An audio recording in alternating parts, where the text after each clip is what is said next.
So, I'm going to talk about baptism again, even though I did a video on this very topic before. And in fact, it was one of my first videos on this channel was explaining the sacrament of baptism.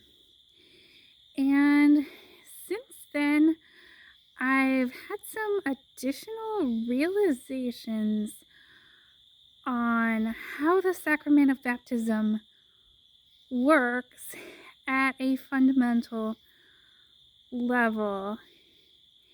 And in the Catholic baptism, where they're baptizing the babies, the idea is if somebody is born into a religion, if they're indoctrinated when they're very young, then they'll automatically just pick this thing up and they'll just believe it.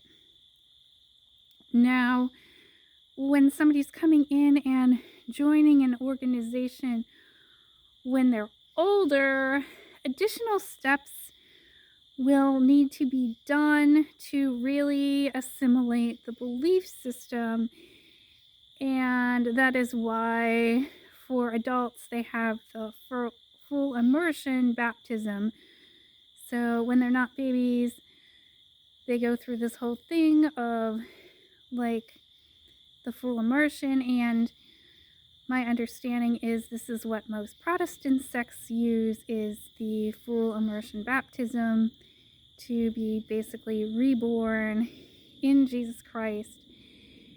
And the reason that it works is really twofold. First of all, you have the whole community, you have the whole indoctrination, you're surrounded by other people who believe this same thing. So when you're surrounded by a community of people who are all saying the same thing and all believing the same thing, then it's easy to pick up on that.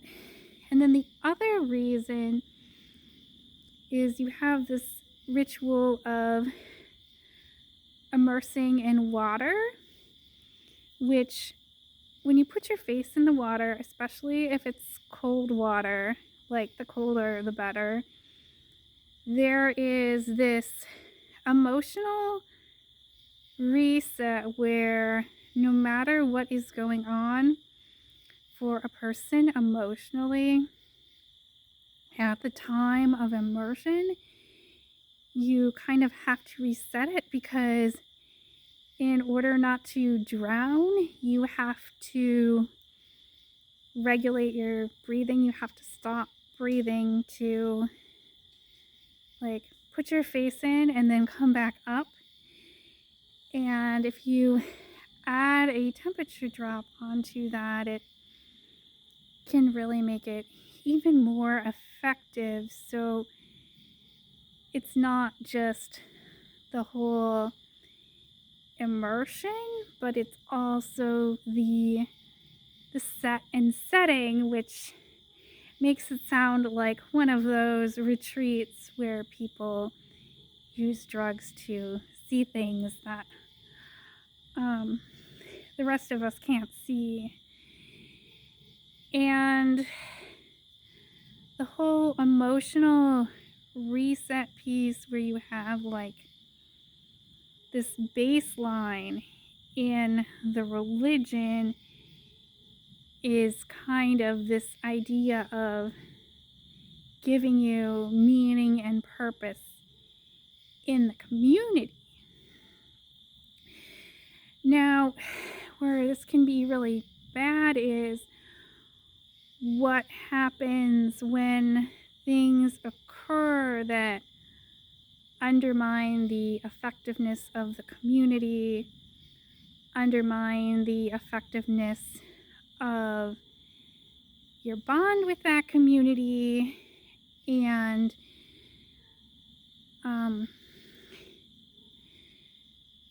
the reset piece of the baptism is actually fairly easy to undo. And I know in my last video I made it sound like a reverse baptism was going to be like some terrible ordeal or something.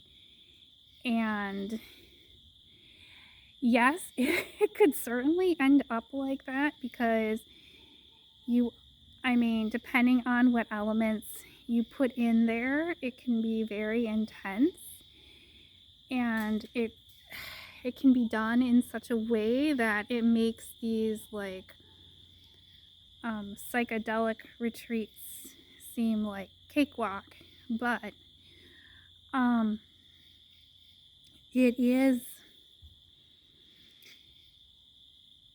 fairly easy to undo in the sense of this emotional reset piece. The thing to keep in mind is that when you're resetting, you have to reset it to like another community or another way of thinking. It's not just getting rid of the old, you have to replace it with something else.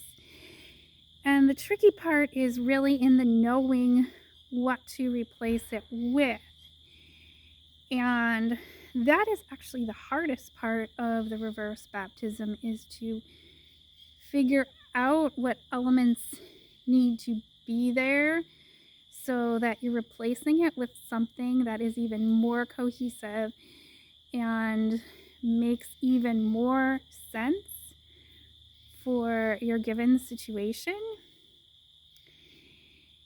And that is kind of a really in-depth conversation, but I just really wanted to update the video because as I was listening to it, I was like, I know some things now that I didn't know when I made the video, not so much in terms of knowledge, but in terms of the ability to explain the knowledge to other people. And also, I've grown a community since the time I made that video. So when I made the video, I didn't have a big community to promote it in, and now I'm making this community, and I have a 5K member Facebook group, the Astarte Anana Astaroth group, and I'm like, you know, I was able to grow this community from scratch because of the initiation that I went through, because it made me see that growing the community was essentially what I had to do, and there wasn't any other options.